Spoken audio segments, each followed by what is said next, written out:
The house built on lies. They say the quietest destructions are the deadliest ones. They don't arrive with thunder or chaos.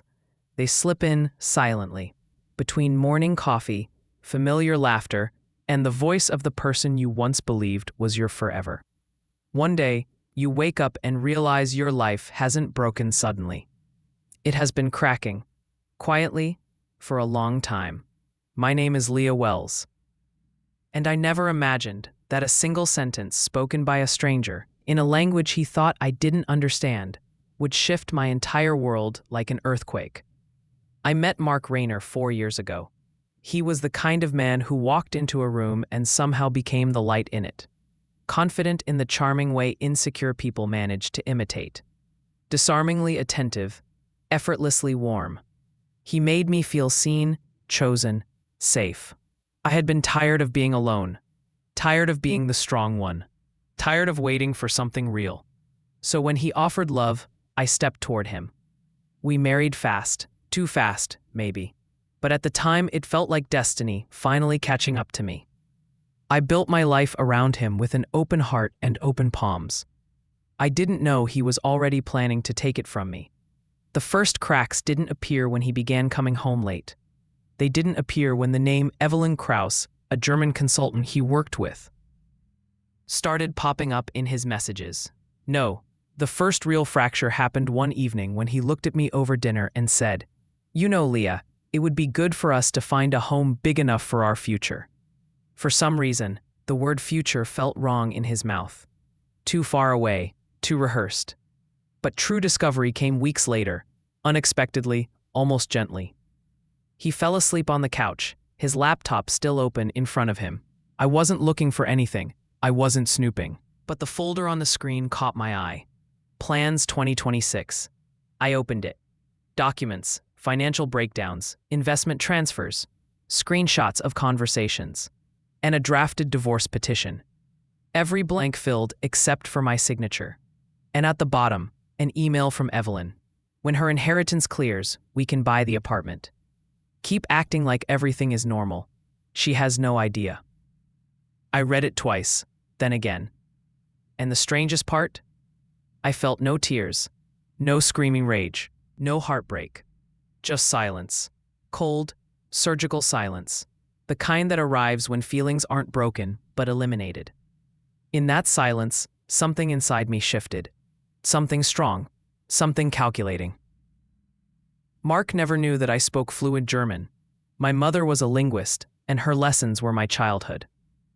He didn't know that I had noticed every lie he ever tried to disguise as tenderness. He didn't know that my quietness wasn't devotion anymore. It was distance. And he didn't know that once my trust is gone, I don't fight. I plan.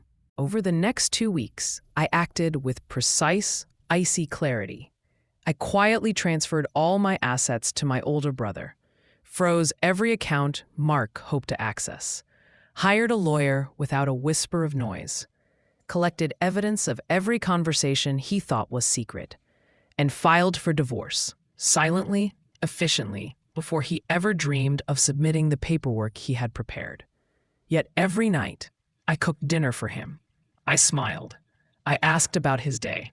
I kissed him goodnight, and he never saw the storm gathering right above him. Then came the moment that changed everything, the apartment. Mark told me that the owner was a German investor named Heinz Muller. "He's offering us a great deal," he said. "Come with me. I want you to see our new future." I agreed immediately, because I already knew that this future would be the end of his. The apartment was beautiful. High ceilings, white walls, sunlight pouring through tall windows. Heinz greeted us politely and began discussing the terms with Mark, in German. He didn't know I understood every word. Mark didn't know either. And then Heinz said it, the sentence that sliced through the room like broken glass. "She doesn't know that the money and the apartment will be yours once the divorce is final." In that moment, my heart slammed against my ribs, but my face remained calm.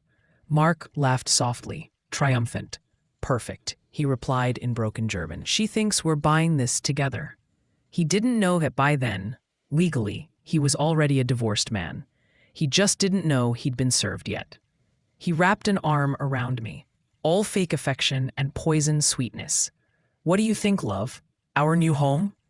I turned to him, really looked at him, this man who believed deception made him clever. And then I faced Heinz and spoke in flawless, clear German. "My husband does not have access to a single cent of the money he promised you. He will not be buying anything, and he will not be divorcing me. I already divorced him last week." Silence struck the room like a shockwave. Heinz blinked, confused. Mark froze, his smile collapsing first, then his entire expression draining into raw panic. I continued. "Every asset he tried to steal is gone. Every account checked. Every lie documented. You should call your lawyer, Herr Muller. This man has nothing to offer you." Mark reached out to me, voice trembling. "Lia, please, wait." I stepped back. "You should call your girlfriend," I whispered. "Tell her the home your new wife expected to buy with my money is gone." He broke. Not loudly, not violently, just crumbled, like a pillar that had been hollow all along. I watched with a calmness I didn't know I possessed. A calmness earned through fire. I left him standing there in that empty apartment, an exact reflection of what remained of his life. Outside, the city air felt different, sharper, honest, real.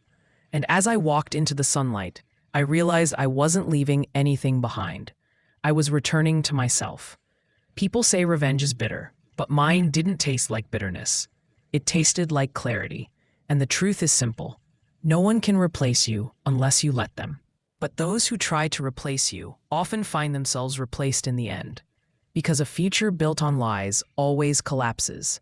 And I finally walked away from the ruins.